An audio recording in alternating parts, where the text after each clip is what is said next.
think we're going to start, and anyone else who comes in can hopefully just seat themselves discreetly and quietly. My name is Roxana Fiaz. I'm the Chief Executive of the Maimonides Interfaith Foundation. It's an international charity that is determined to internationalise interfaith work, particularly given a time of great conflict amongst and within the different faith traditions. It's arguably an important area of work as much as is a number of other sort of dimensions of work that are happening on a global scale by significant individuals or institutions that are very much passionate about philanthropic work.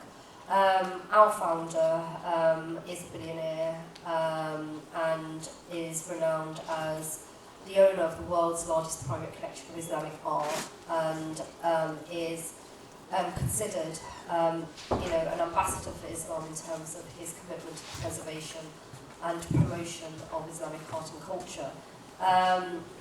His philanthropic interest isn't driven by a need to gain notoriety or recognition, but it's simply based on some key principles that really drive philanthropic effort.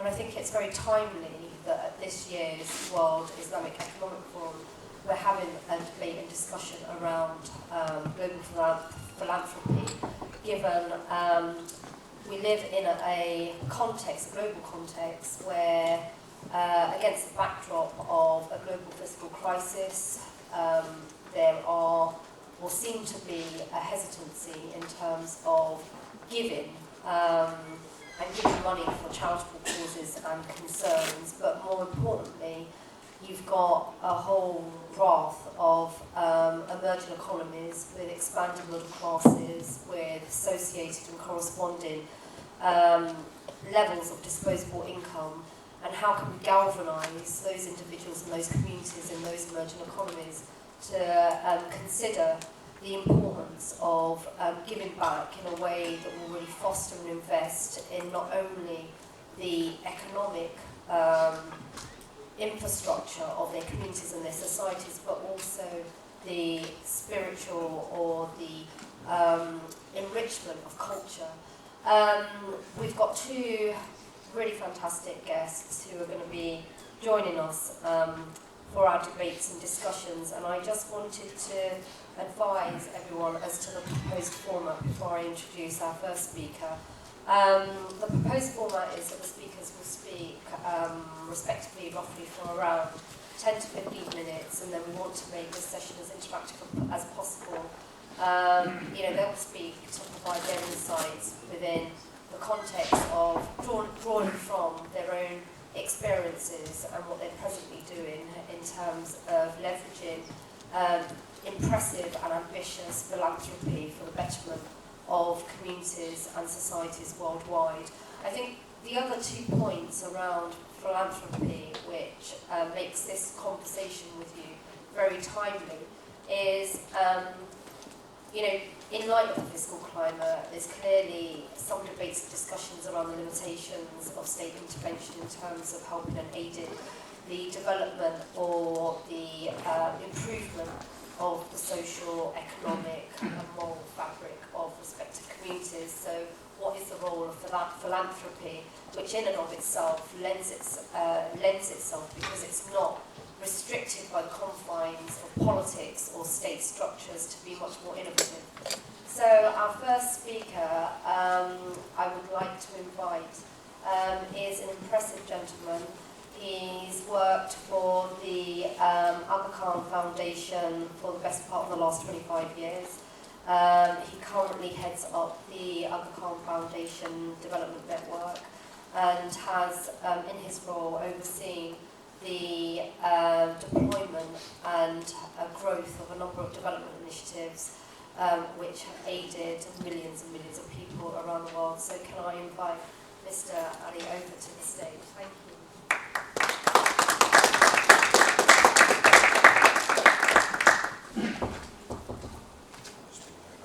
Assalamu alaikum. Good afternoon. Thank you, Roxana. It's too bad my wife and daughter are here. They were shaking their head and they were saying all those nice things about me. Saying, we don't know what you're talking about. So I'm glad they are, and welcome all. I think we're going to have to do this on the fly. When Noor first asked me to do this, and I said, what is a masterclass session? And she said, you basically have to conduct a class as though you're conducting a university class. And I struggled with it. Came up with 30 minutes of slides, and was hoping to do this in 4 parts.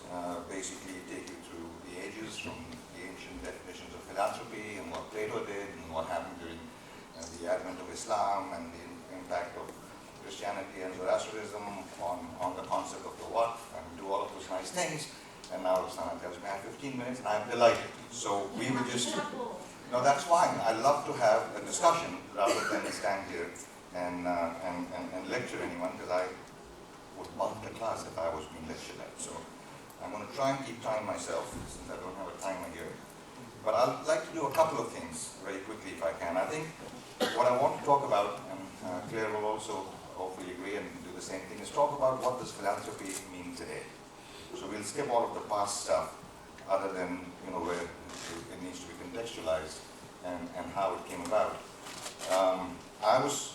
I'm hoping in the 15 minutes to cover a couple of things. One, what are the attributes of a modern philanthropist?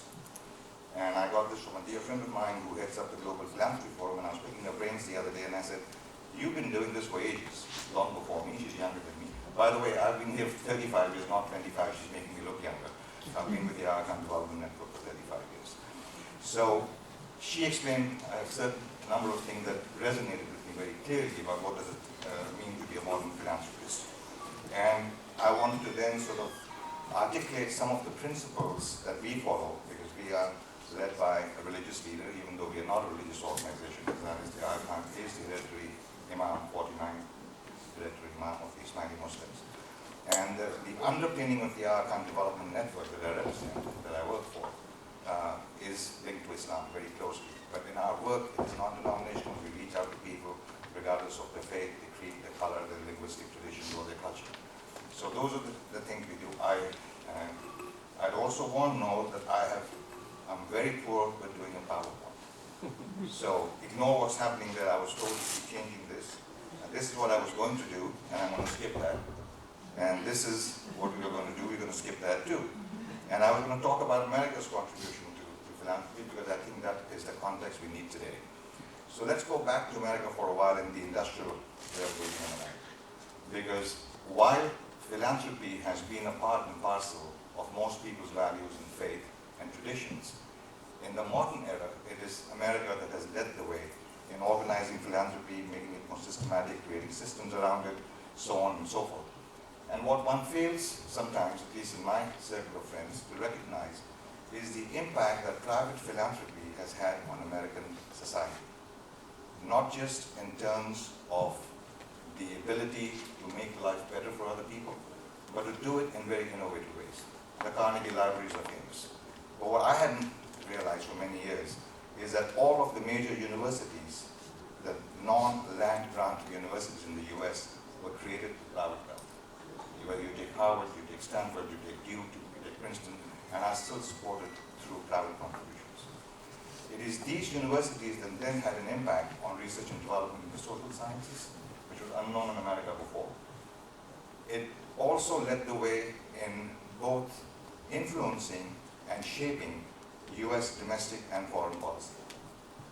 The impact of private wealth in America has had a direct impact on US foreign policy, security policy, and the social sciences. And in addition to that, it has helped shape the tax code. The deductibility of charitable contributions is something that was built into the tax code because of the leadership provided by the industrial and banking barons 100, 150 years ago, the Rockefellers, the J.P. Morgan, the Kellogg's, the Carnegies, and so on. So it's had a huge societal impact that we benefit from even today.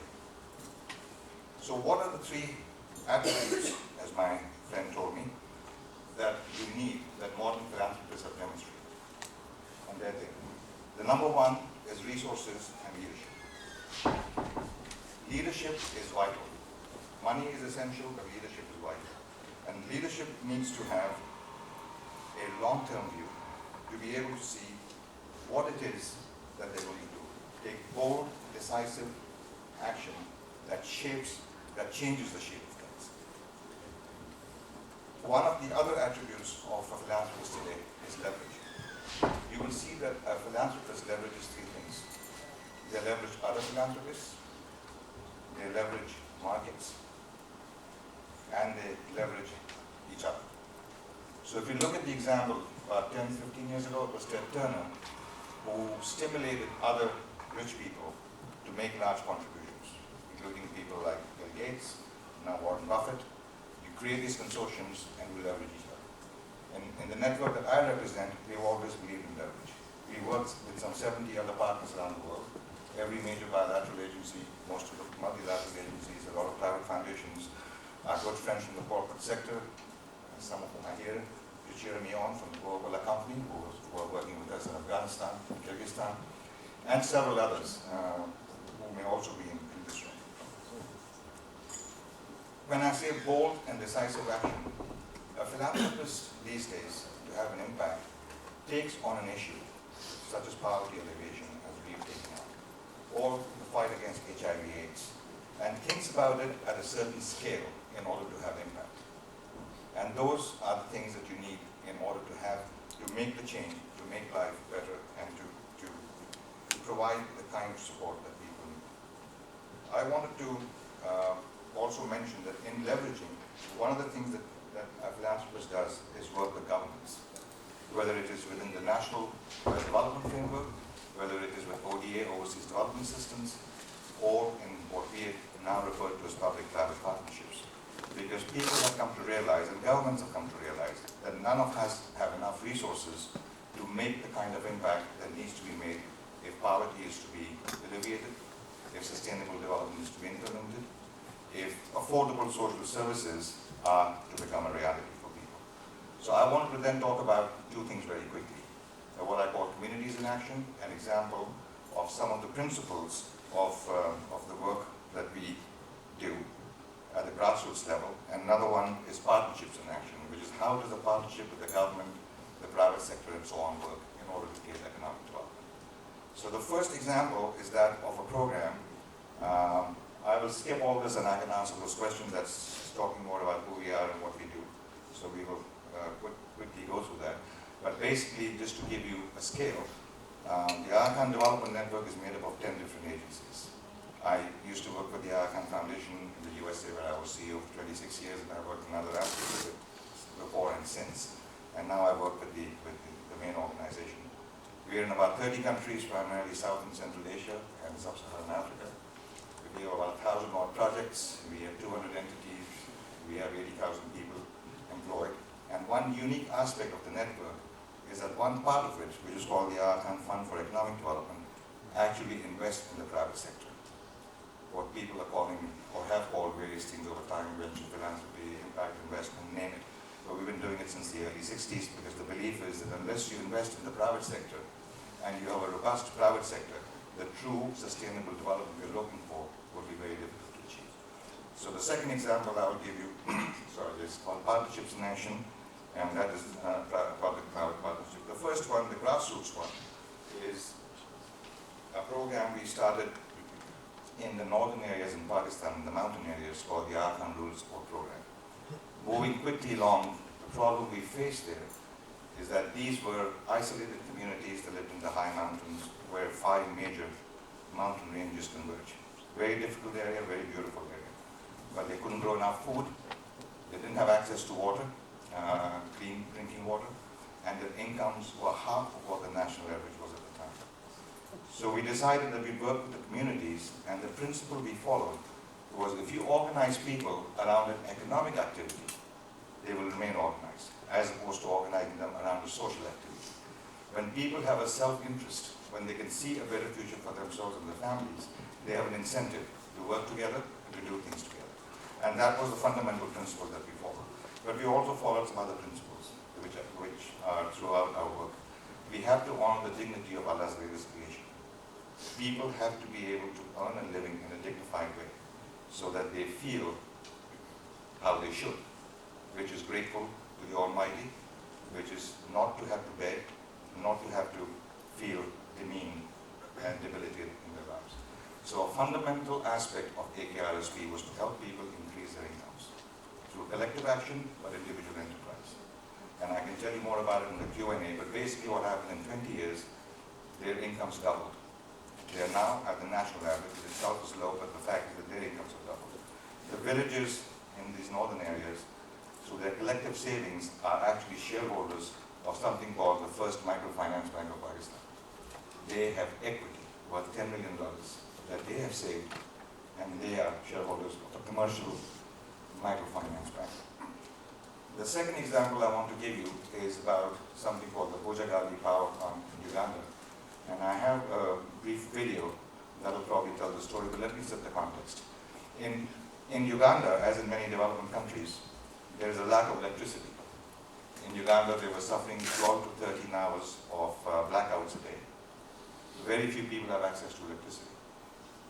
It impacted small and large businesses, it impacted homes, it impacted social services, hospitals, schools, and the like. This year, we inaugurated the Bojagali Power Plant along with one of the Blackstone portfolio companies called Site Global and the government of Uganda. It's a $900 million US dollar investment, which is generating 250 megawatts of power, and is now meeting 49%, so almost half of Uganda's electricity needs in a short period of time. And the Uganda government is going to invest another $400–500 million in creating a national grid. So I have a brief video that will tell that story, after which I will sit down and we'll go on to the next one. Thank you.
insightful contribution around global philanthropy.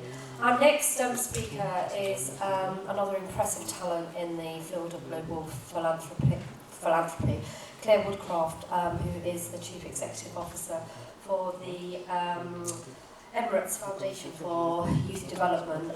This is a foundation that was established by the government of the Emirates of Abu Dhabi, and since its inception and founding has helped over 28,000 young people with a specific focus around seeding a new generation of civil society philanthropists with a focus on social exclusion, leadership and development, and a whole host of other stuff I'm sure Clare will share some additional insights to. So Clare, come join us. Thank you.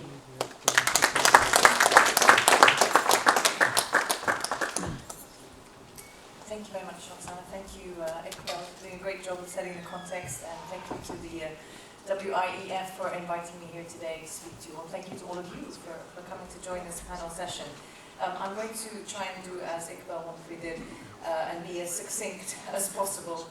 I equally don't have a watch, so maybe you can shout at me if I just go on a little bit too long, which I'll try not to do. It's wonderful to follow Aga Khan Network Foundation in terms of speaking, because what I want to talk about is transition, philanthropy in transition, both in terms of us as Emirates Foundation, how we transition, and what's happening globally with various other foundations.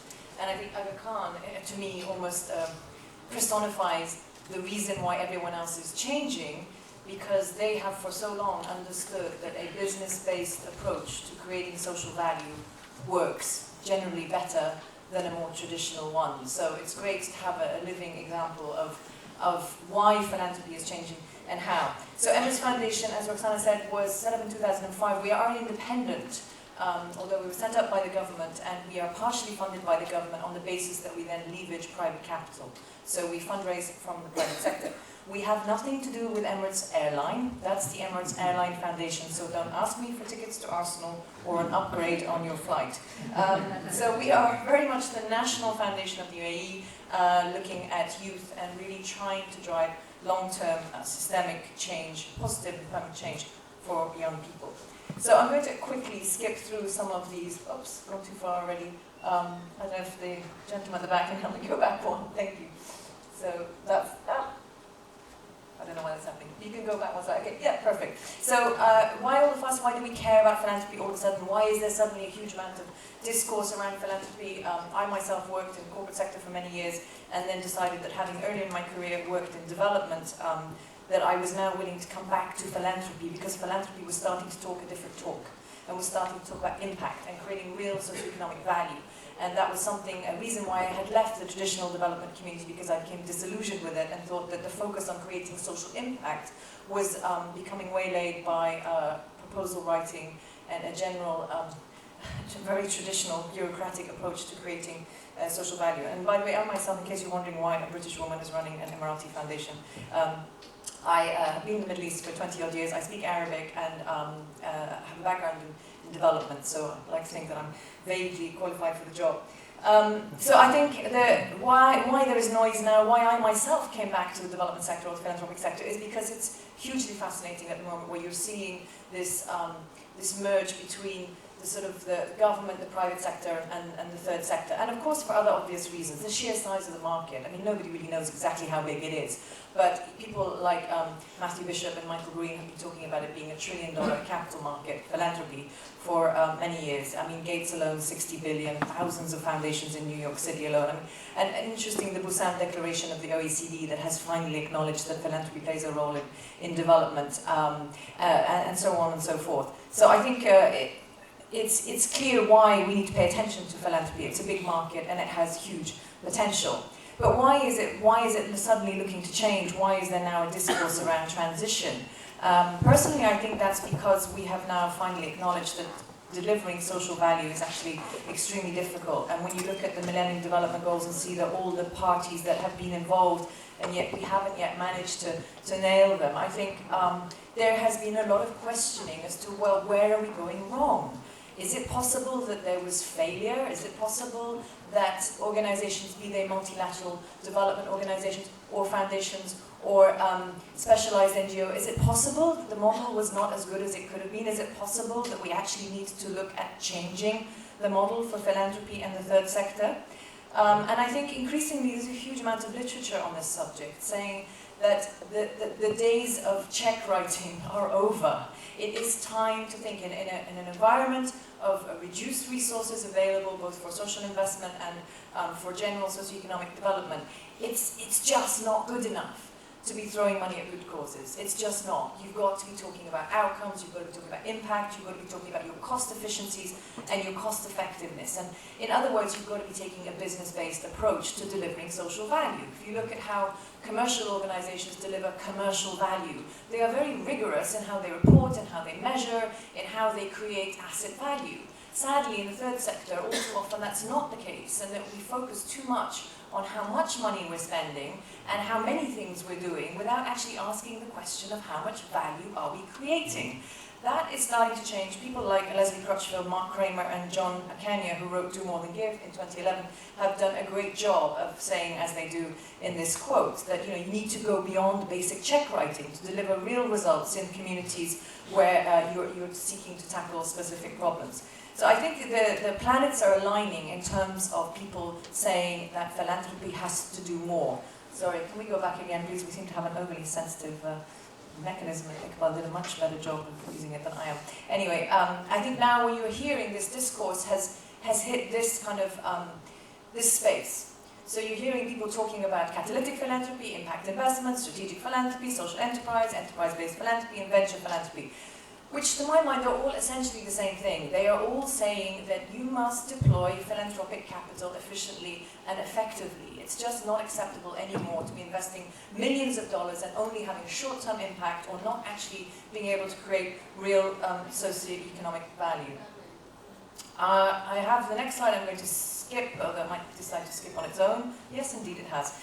So we've gone to the venture philanthropy model. This is the model that we adopted at Emirates Foundation when we undertook our transition in 2011, which I will tell you more about shortly. But venture philanthropy and all the other models that I outlined earlier simply say you have to be engaged. You've got to be hands-on. If you're investing money in a social cause, then you need to be looking at, are you really creating value? Are you actually addressing that cause positively, permanently?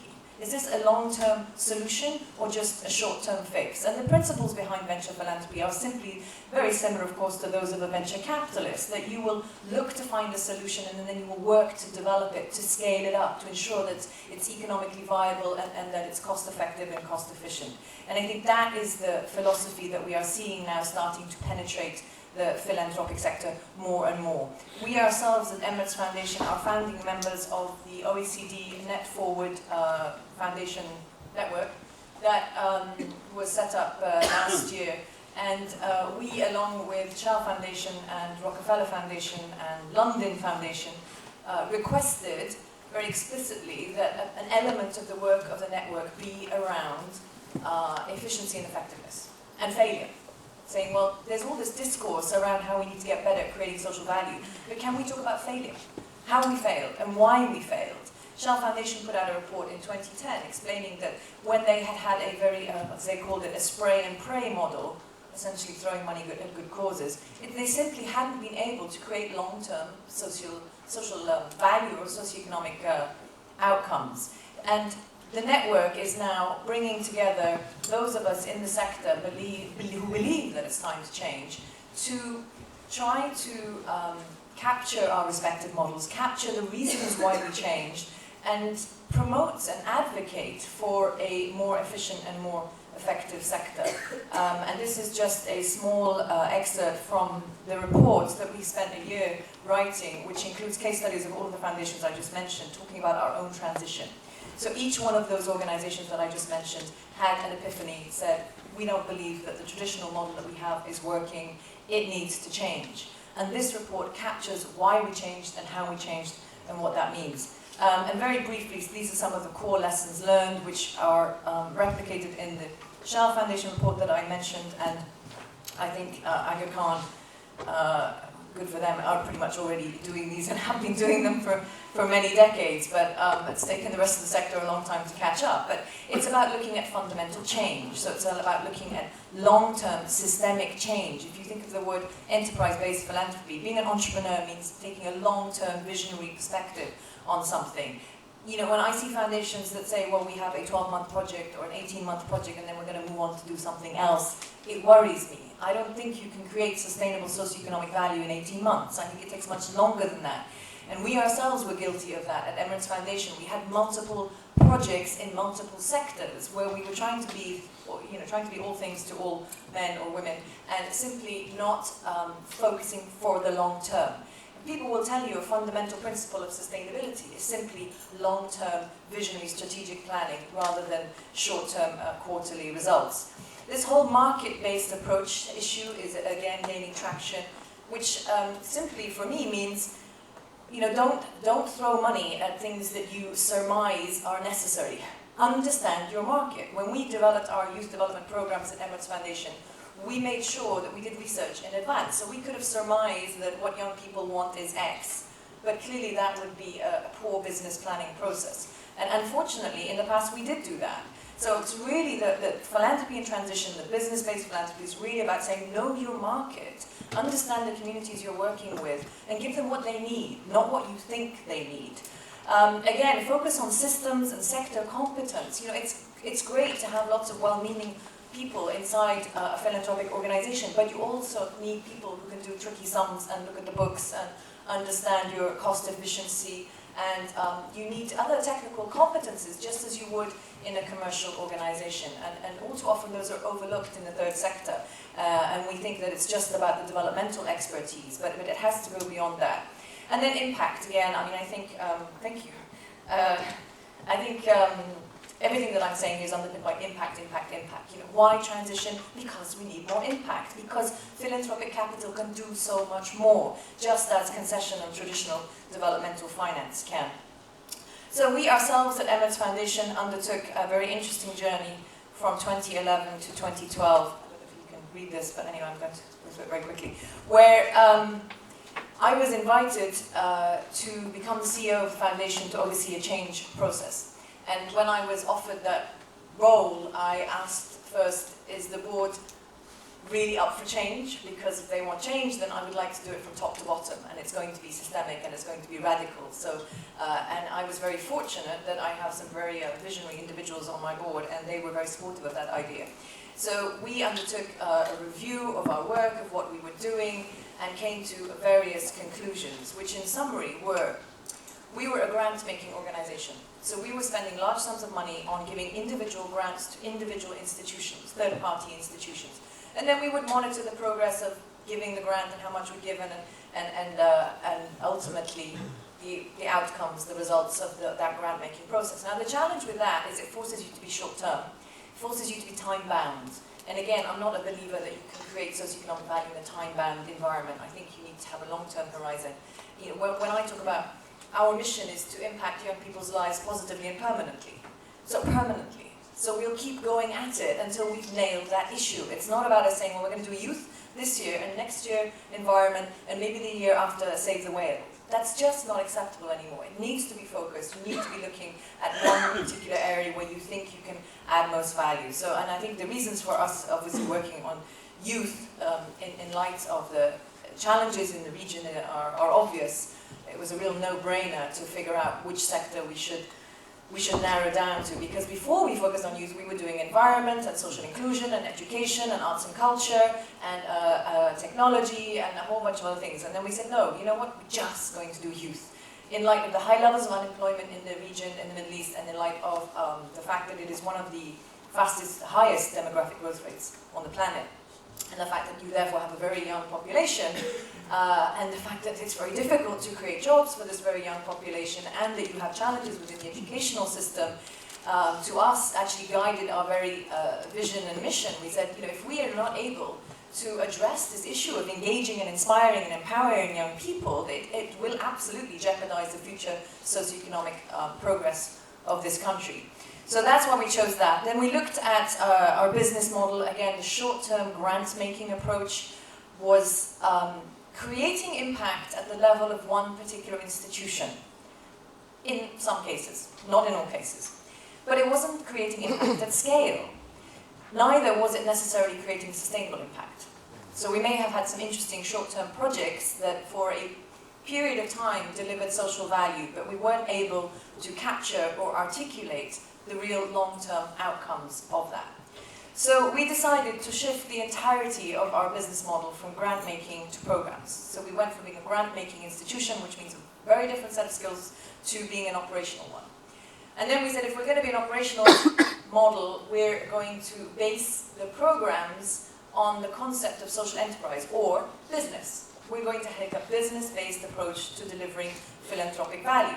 So we created 6 core programs about youth, for youth, based on our market research, based on understanding what young people need. Some of them were building on things we'd been doing in the past. They weren't all brand new. And we said each one of these is now like a small business.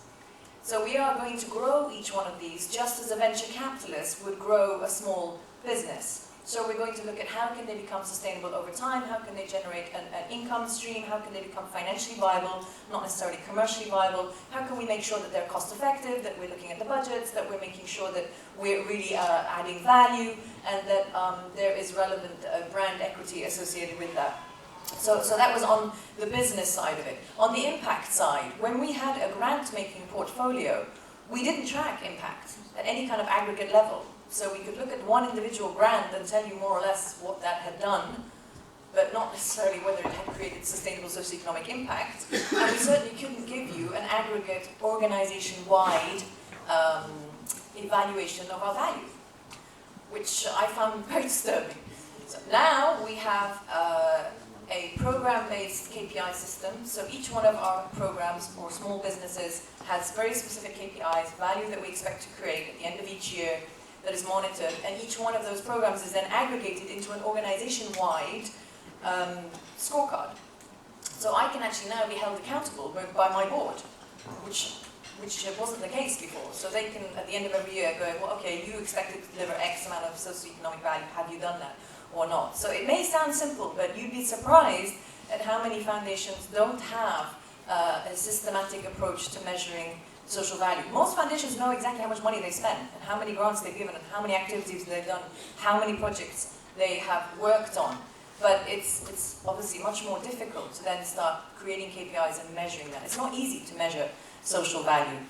And then we looked at the way we engage with the private sector. So before we were, again, very much about fundraising, sponsorship from the private sector, constantly chasing after organizations, so please give us a little bit more money, and in a very needy fashion. When we transitioned, we said, okay, let's create a value proposition for the private sector. So we don't have to chase them and beg them for money. They actually come to us because we can create value for them. So we looked at what are the current commercial challenges in the UAE, and they are, of course, all around talent. I think globally, talent is becoming so high on the radar screen of all organizations.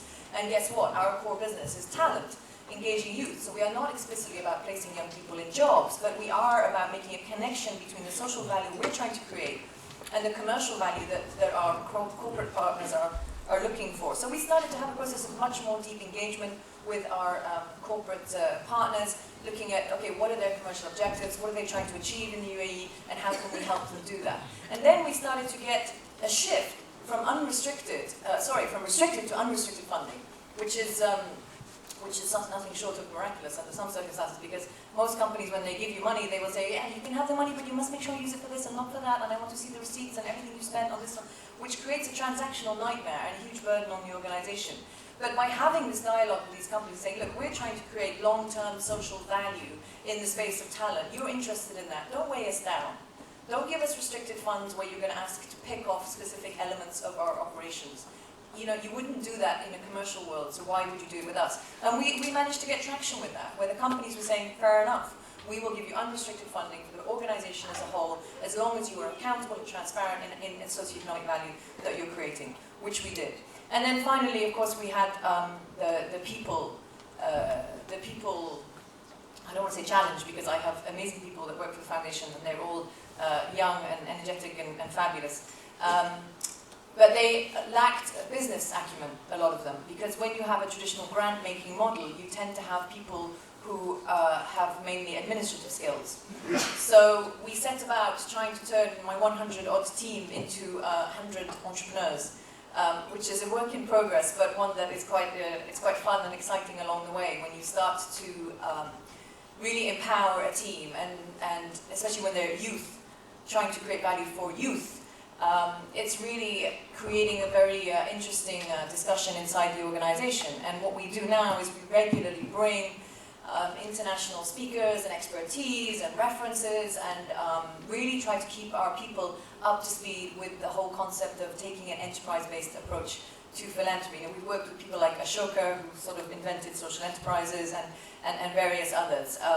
And that's really the final part of our transition. So our strategic priorities now are, and the only reason I mention these, because this is essentially an internal document, is just because I think they resonate in terms of what other foundations in this space are looking at. When you're talking about transition, when you're talking about creating real, sustained socioeconomic value, these are the kind of things that people are thinking about. It's not about how many checks you write. It's not about how many grants you issue. It's not about having short-term, time-bound projects. It's about building capacity and skills. It's about helping your teams understand this stuff. So it's good to have people who have a background in development, to understand socioeconomic development. But you also want people who can read a balance sheet and tell you whether you're cost effective or not. Because if you're not, quite frankly, you shouldn't be doing it. And this is one of the things that my colleague, Chris West at Shell Foundation, always talks about with great accuracy, is that if the net asset value of what you're creating as a philanthropist is more costly than the government doing the same thing, then you shouldn't be doing it. Let the government do it. So you really have to work in that sweet spot between the public and the private sector as philanthropists. And you really need to be creating socioeconomic value that is more efficient and more effective than had the public sector done it. So I think for us, that's really about capacity and skills and getting people that kind of knowledge and that way of thinking. And it's not easy, but I think it's absolutely critical to our journey. The impact part, of course, is obvious. Again, we are now very focused on impact. We haven't nailed that, and that's also a challenge, because if you look at international best practice, sometimes people tell you you need to have like 100 different metrics to figure out if you've done a good job or not. Personally, I'm not of that school, and I think there are some useful global standards like GRI on measuring impact, but I think more often than not, most foundations know what's working and what's not. You can kind of look at a program and think, wow, that's really doing well, or look at it, it's a bit rubbish, but let's not tell anyone. So I think the whole measuring social impact is about keeping it simple. So we now have some very simple metrics for each one of our programs. There are only 4 or 5 for each one, and it's a work in progress. We clearly need to develop those to make them more qualitative and less quantitative, and over time, I hope we can start looking at exactly that, the net asset value of what we're doing. So if I have 30,000 volunteers registered on my volunteering program, then what is the social value of that? And what's the opportunity cost of having those people engaged and not disengaged? Thirdly, of course, managing brand and reputation. I think this is increasingly important for progressive foundations, because they're looking to leverage and collaboration. You need to have credibility in the sector. So, in the good old days when I used to work in the development sector, when I was young and idealistic, I would have been horrified that people working in the development space are talking about brand and reputation. But now that I've grown up a bit, I realize how important that is. And especially now that we are fundraising with the private sector, we absolutely need to demonstrate to them that their capital is going to be wisely spent, and that there's a social return on it, and additional benefits to them. And finally, looking at a sustainable financing model. Because if you cannot exit a social investment program, I don't like to call them projects, you probably are not creating sustainable socioeconomic value.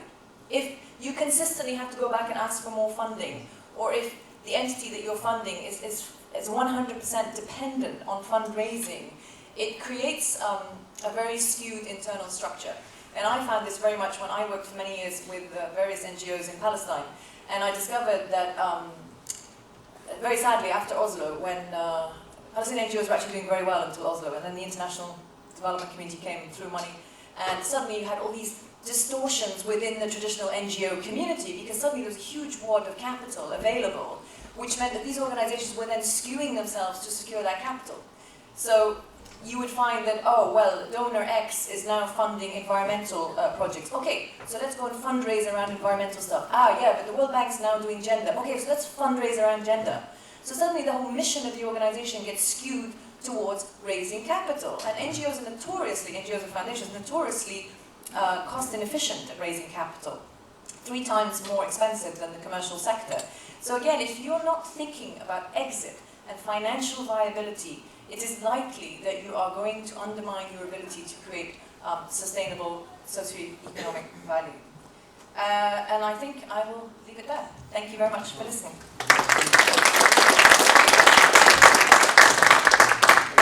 So much, just a really impressive full overview of some of the key strategic considerations that framed Clare's organisation and their future direction. Right, this is the bit where it gets even more exciting because I'm going to be opening it up to questions. I want to have as many and as varied as possible. So, any takers for a first round of 3 questions? Can I see any? Okay, great. Can you just advise us on your name? But before you do so, Clare and Mr. Ali, can I ask you to kindly come and sit at the front? Yeah.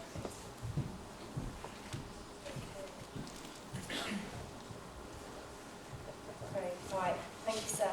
Your question, but before you do say your name, and then I'm going to take 2 more before I take it back to us guests.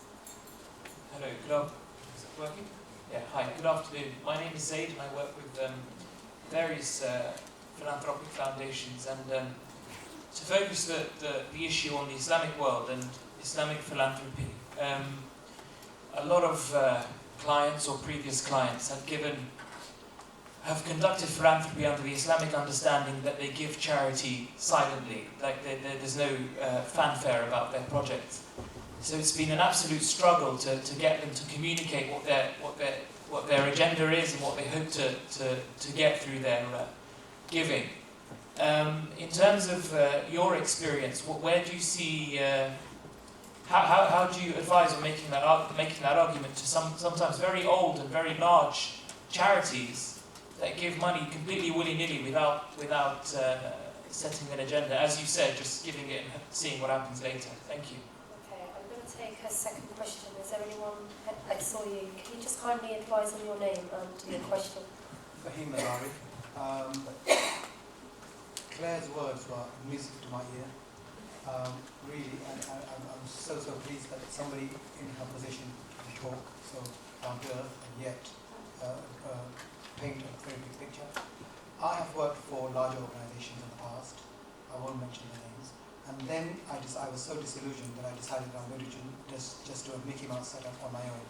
So I went to West Africa and I established a football team from the Street Boys, and I've been working with them. Now, I do realize the restrictions of being just on my own, and yet I don't want to draw or turn to big organizations. So how do I make this connection of being very personal, very down to earth, and working at the grassroots level, and having done and achieved quite a lot just on my own, but I have that missing link of institutionalizing it or going to bigger funders. Yes. Okay, interesting question. Right, I'm going to take a question from this side of the audience. You, sir, and if you can kindly tell us your name. My name is David Gibson. I'm from Salam Volunteers. The question is accountability is a massive one, and has the panel got some sort of has the panel got some sort of credit rating framework for to act as a benchmark for all others to be accountable, because many of the international ones have been seen desperately wanting. Right, so that's 3 questions, Mr. Ali. So one is around how do you convince sort of philanthropists to make a bit more noise and be much more scrutinising of the money that they're given. One around how you make the transition from small scale to sort of large scale and the steps in between. And one around international sort of gold standard frameworks around assessment, impact, valuation, and connected to all of those things. So I'm going to suggest Clare kicks off, and then I'll come to you. Is that okay? Yeah, that's fine. Thank you. All very big questions, which I'm sure merit a workshop in their own right. But on the Islamic finance, the anonymity concept, I mean, this is something we talk about all the time. In fact, we recently had an event discussing it in UAE. The only thing I can say is that I think there is a shift and there's a intergenerational issues come in here. And just yesterday I was talking to a lady who works very much with family offices in GCC in particular. And youth seems to me to be the solution. That younger people, Generation Y, are increasingly asking where's the money going, and it has to really add value. So whether they will then insist on not being anonymous, I'm not sure, but I think there is an inevitability, albeit perhaps a slower one certainly in the Middle East than elsewhere, but there's an inevitability around philanthropists asking for more value and wanting more accountability and more efficiency. And I think to some extent it correlates with the shift from family firms in the Middle East to listed companies. So I think that's happening anyway in the commercial sector, and I think over time it will happen in the philanthropic one, and it will be driven by youth. On the scale, I mean, it's a tricky one, but kudos to you for going alone and creating something successful. I mean, again, I think it's the same thing as the principles I was talking about. If you're cost effective and you're cost efficient and your model works and you can demonstrate that your model works, then there's no reason why it can't be scaled and replicated. And if you're building something small, but keeping the concept of scale, I mean, one of the things that we always think to say is factor in scale from the outset.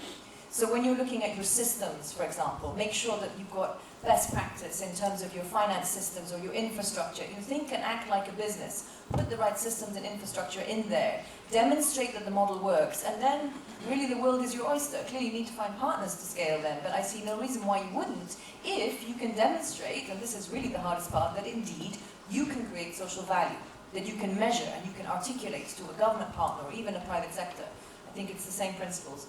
And in terms of, I would love it if foundations had, if there was a ratings agency for foundations. I think it would be brilliant. And I think, again, maybe there's a certain inevitability there because people are starting to ask questions now about philanthropic capital because it's so huge. There's so much of it. When you've got one single foundation alone managing 60 billion, people are asking questions and saying, well, you know, and I speak regularly, again, at family office events where people say, how would I decide which foundation to invest in? So look at the cost effectiveness. Ideally, look at the net asset value that they're creating and how cost effectively did they create it.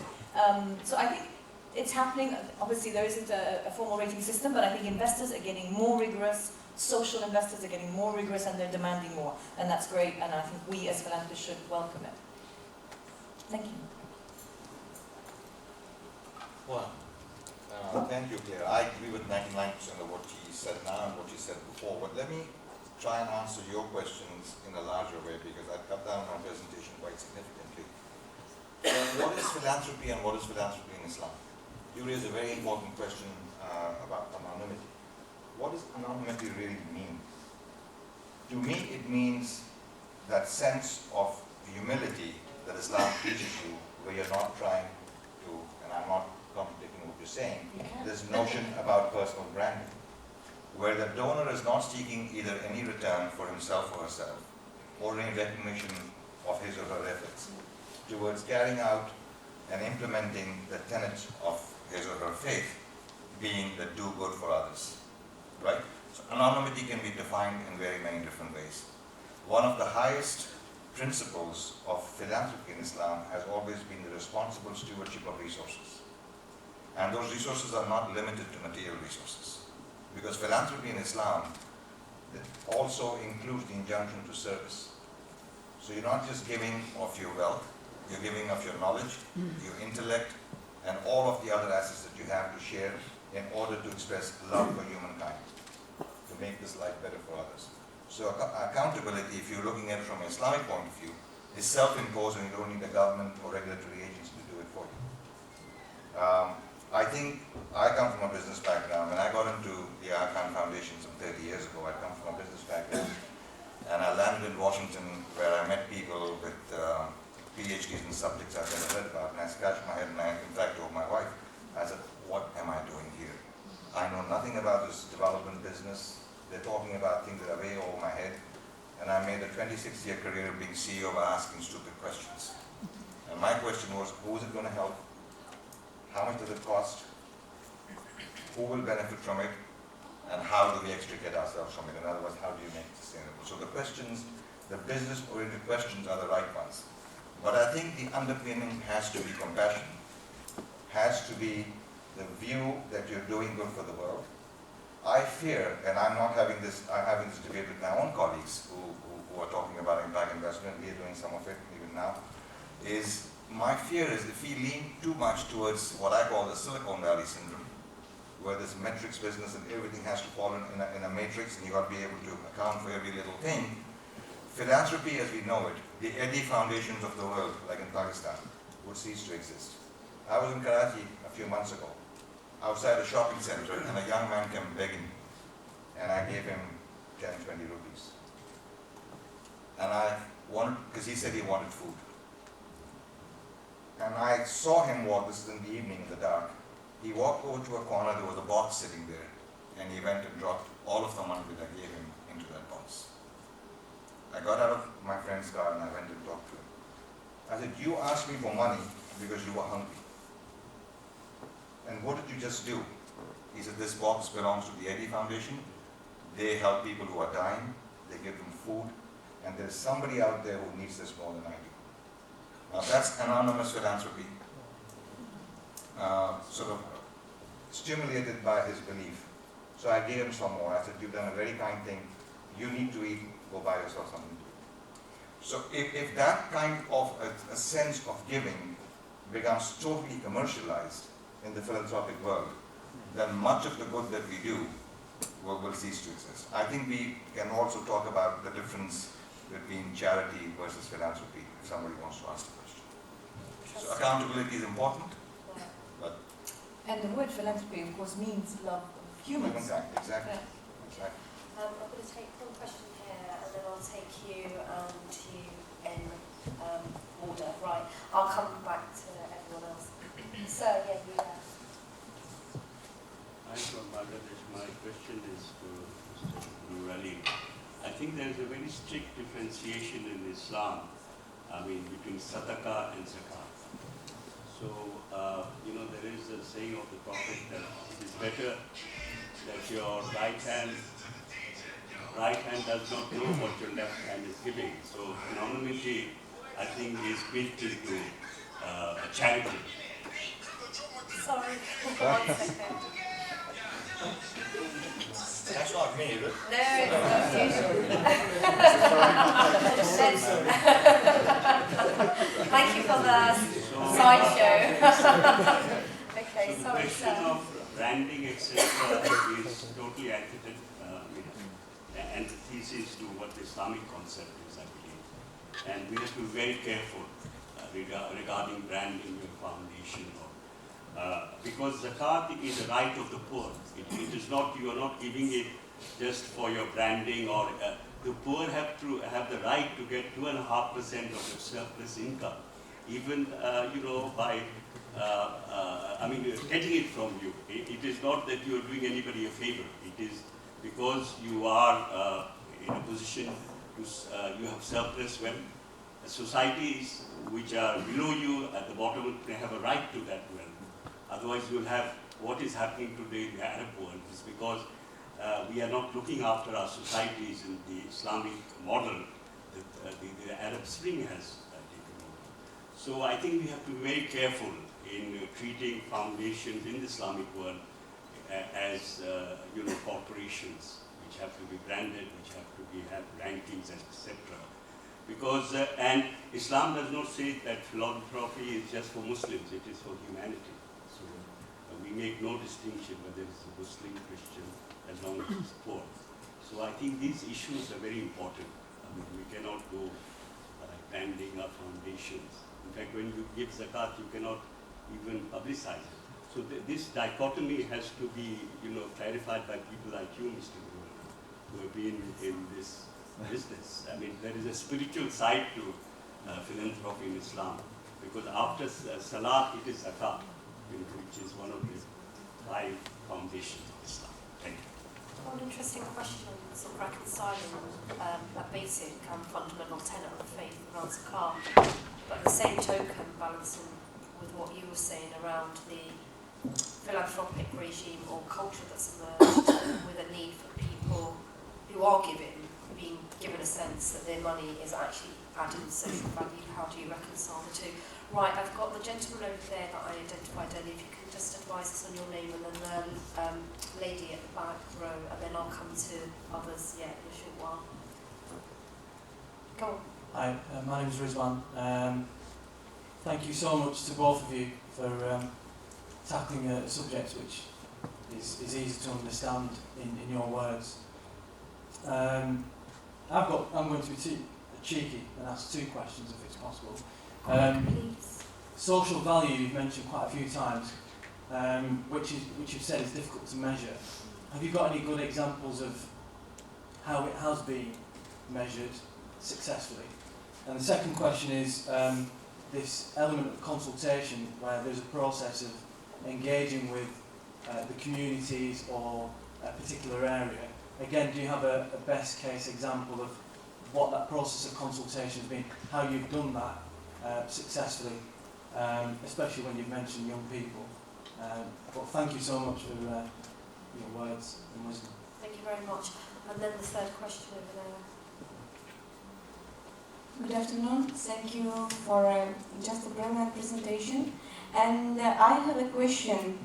For example, I'm from Kazakhstan, and this Islamic charity, let's say, Sadaqah, and it's becoming very popular and creating a good brand in companies. So, for example, I have a question: how to measure a company which is selling alcohol or having a chain of restaurants, which is not good in Muslim at all, and branding themselves as a Muslim and giving a, let's say, part of their revenue to the poor people, and they just wanted they're doing non-Muslim business and giving this, and they say we are giving this sadaqah to this organization, and it's just for creating a good, let's say, brand. How to deal with that? Okay, thank you very much. So a question around authenticity plus legitimacy, and then your two questions, one of which is around how do you assess, evaluate social value, and then your very good question, sir. Mr. Ali, first. Okay. First, let me, if I could just go back for a minute and to what Clare said. I think the injunction to preserve the capital, for instance, the Waqf is a predecessor of the private foundation, endowed foundation. There is an injunction that you must preserve the capital. So the first return on that has to go back towards replenishing the capital of the Waqf, which is very much in keeping with getting the return on the philanthropic capital. Then there is also the allowance to pay somebody to manage that resource. So that is a perfectly legitimate expense for the endowment to have. And then the third part of it is what goes into doing the social good. And social justice is, of course, a big part of Islam.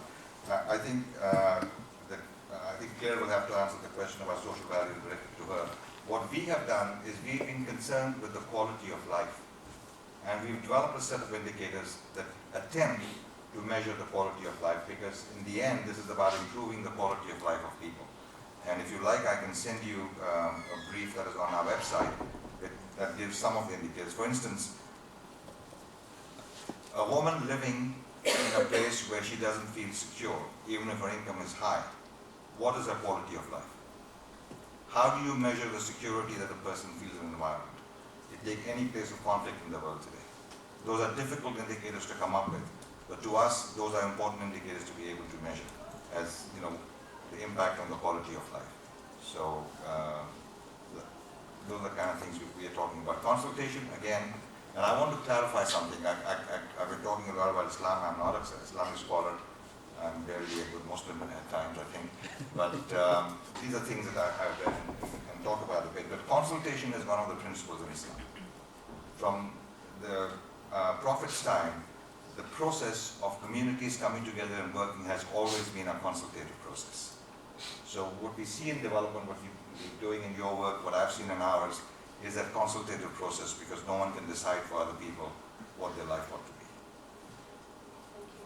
Have you got any responses to the third question around? It's a tricky question. I think in the end, it's about people's autonomy. And if any faith allows full autonomy to a person, it is Islam. You can, go to a bar and not drink alcohol, or you can go to somebody's house and drink alcohol. We live in a free world. So I don't think whether a business is selling alcohol and then doing charity, whether they want to brand it as Islamic charity, that's really up to them. I can't comment on that. But if they're doing charity, and that's also their free will. Fair. Any comments, thoughts? Yeah, just to add briefly on the social value piece, it's extremely difficult, and it's certainly a work in progress for us, and we intend to learn from people like Aga Khan's organizations, because what we've done at the moment is we've created basic KPIs for our programs around the number of people we're engaging with, the level of satisfaction, and we recognize that they are quantitative. What I would like to do is start looking at what is the social value of that, but that's going to take us a few years. So for example, like I mentioned earlier, volunteering, we have 30,000 volunteers. There is an opportunity cost associated with that. Because we are engaging these young people, they are becoming more productive and engaged members of society, which clearly means they are not therefore engaged in a less productive activity. Now, there are increasingly very interesting ways of measuring these kinds of things. So if you look at the social impact bonds in the UK, where there's been some very interesting work creating bonds around, for example, prisoners. What is the impact of prisoners not re-offending when they're released from prison? But it's very nascent. I mean, what we're trying to do at Emirates Foundation is just lay down a basic measurement tool and capability that we then think is very much something we want to build on that. So we don't have the answer at the moment. And every philanthropic forum that I attend, it's the top subject of debate. How do you really measure social value effectively? So I don't think anybody's really nailed it yet, but there are various ways you can do it, and I think other foundations have more sophisticated methods than we do. But to me, what's important is that you keep at it. Because the more you measure, the more you adapt the programs, the more you adapt your business model. The important thing is to say what is working and what is not working. And then, really try to drill down from that. And in terms of engaging the community, I mean, for us, when we created new programs, we took about a year before we created the program by going and talking to anybody and everybody that was interested in that topic. So, for example, we have a financial literacy program for youth in the UAE, because we found that 70% of under 30-year-olds are in debt, have debt of some sort, have access to debt. And we found that there's very high level of the social issues in the UAE, very high levels of divorce, which are apparently closely correlated to these young families getting into huge levels of debts and huge pressure on them to spend a lot of money when they actually get married, to the tune of often up to $1 million. So when we started looking at financial literacy and the need for it and how we're going to create this program, we went and spoke to everybody. So of course we spoke to the banks, we spoke to the central bank. We unfortunately don't have any credit bureaus.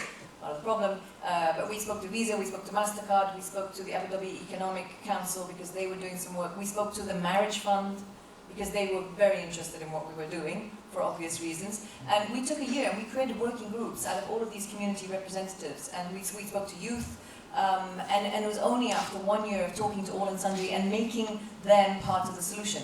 So we didn't design our program ourselves, we designed it by using all the different actors in that space until we came up with something that we felt resonated. Thank you. I think that's a really important point, just a dimension of the bespoke nature of any evaluation framework that you may deploy within your own organisational or institutional context. And there is actually some quite useful resources that you can get from the European Commission. I, a couple of years ago, produced a paper for the EC looking at good principles of evaluation frameworks, which I can send to you if you give me your details after. Right, okay, I've got two delegates that I noted on this side of the corridor, but I'm really conscious that we've got 10 minutes. Can I have a quick show of hands of people that want to ask questions, so I've got a sense of who else and how much time we've got. So I've got the two here, one there. Okay, fine. So I think, right, so do you want to ask your question, then you, and then the gentleman over there? Just if you advise on your name, please. Thank you. So my name is Aza, and I'm from Tunisia. And what I want to ask, first of all, I'm willing to establish zakat fund, whereby company invest money, and rather than giving away this money to poor people, would like to create job opportunities with that, and create like job opportunities. And my question is that I have been told that if it is zakat money, the problem would be that I would be bearing the whole responsibility if there is any kind of, how to say it, if like, yeah, so will I be bearing the responsibility? Big question for you, Last question. Your name, please. Hi, I'm Madeline White. I write programs for organisations such as the World Bank and the Girl Education Challenge Fund. My question is on the role of technology within philanthropy. My Anonymous Foundation, for example, in Faith Explorers has leveraged technology to drive educational process. And I'm very keen to discover from you how your organisations are leveraging technology, in particular as it's now able to measure individual performance and link partnerships, private-public partnerships, by showing real ROI. So it's transformed the way that CSR can link into philanthropic giving, a catalyst, and unleashing human potential. And I'd love to find out more about that. We haven't got much time, but maybe we can catch up. Okay, and then I think this is going to be the final question. I'm just going to conscious of time responses. That gentleman over there with the, yeah. Which one? It's just that gentleman. Put your hand up. Thanks.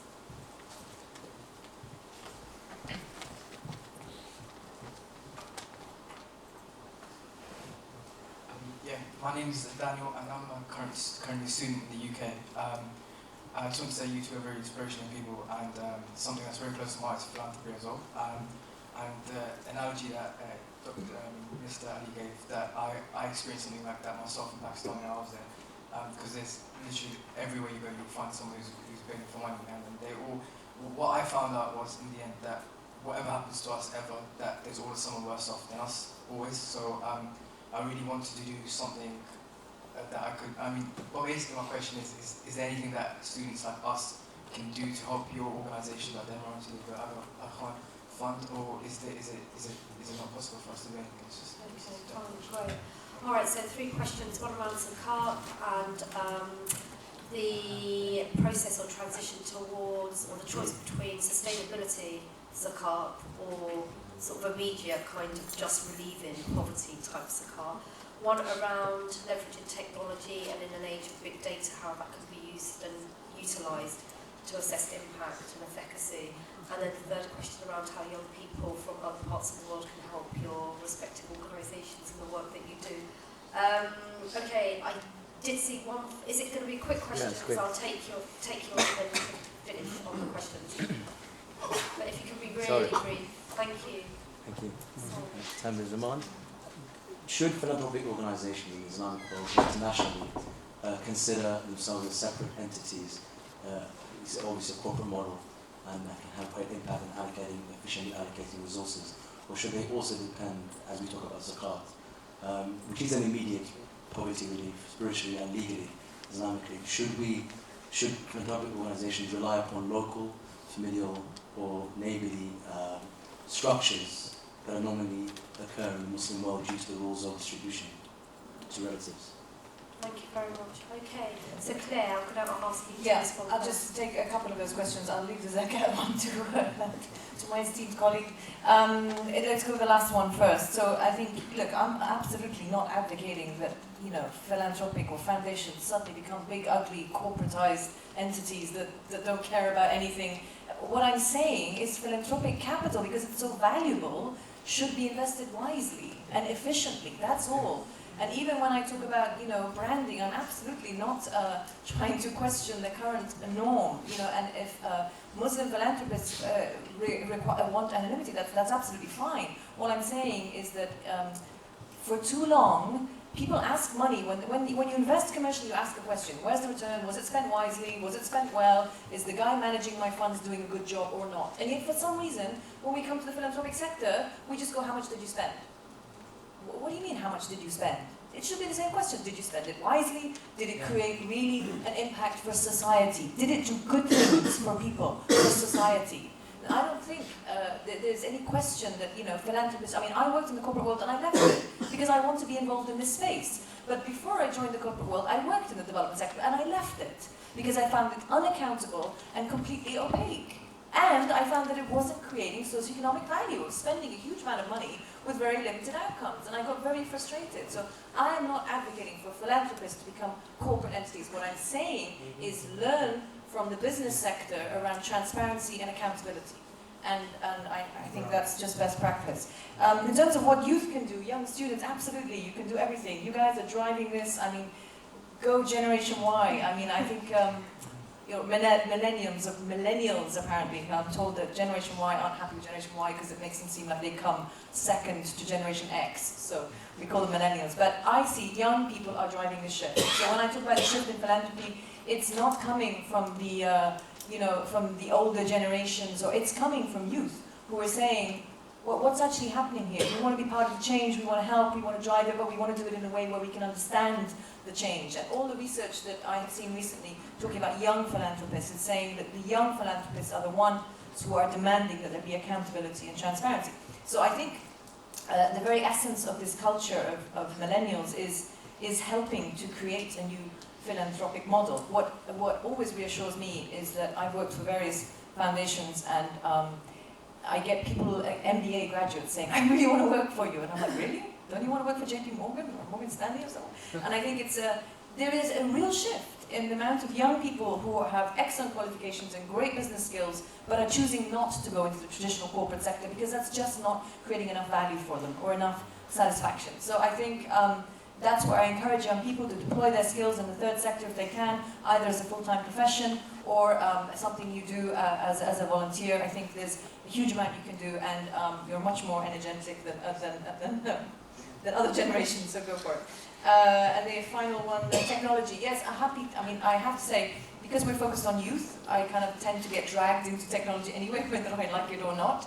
I can't say we've had a strategic conversation about how to deploy technology for youth, but we certainly, organizationally, are quite very automated, and we live in social media. So we're in quite a digital space. We haven't, from a programmatic perspective, started to really leverage technology in terms of how we actually deliver the programs. But again, I think that's something that we would end up doing, just in terms of the direction we're going in. Thank you. I completely agree with all of the points she's made, especially about applying business principles to philanthropy, because as I explained before, accountability and responsibility to best practice is all part of it. And about youth, I've worked with youth for most of my life, even as I've left that group and moved on to whatever it is where I constantly keep being referred to as Mr. Ali or Mr. Noor rather than my first name. That just tells you I earn my age.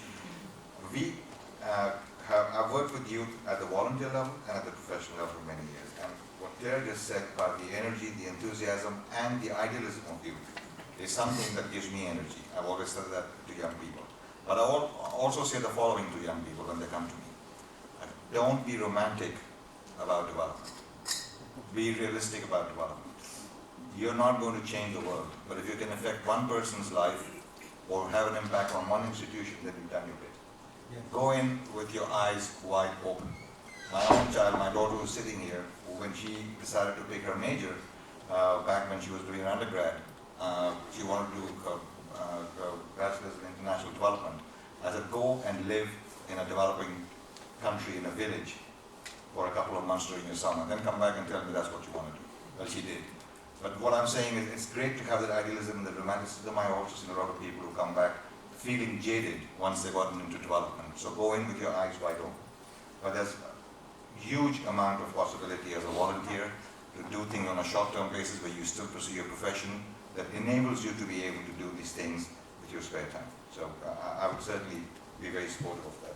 I'll come to the question of zakat by answering it very simply. I am not, as I mentioned, an Islamic scholar.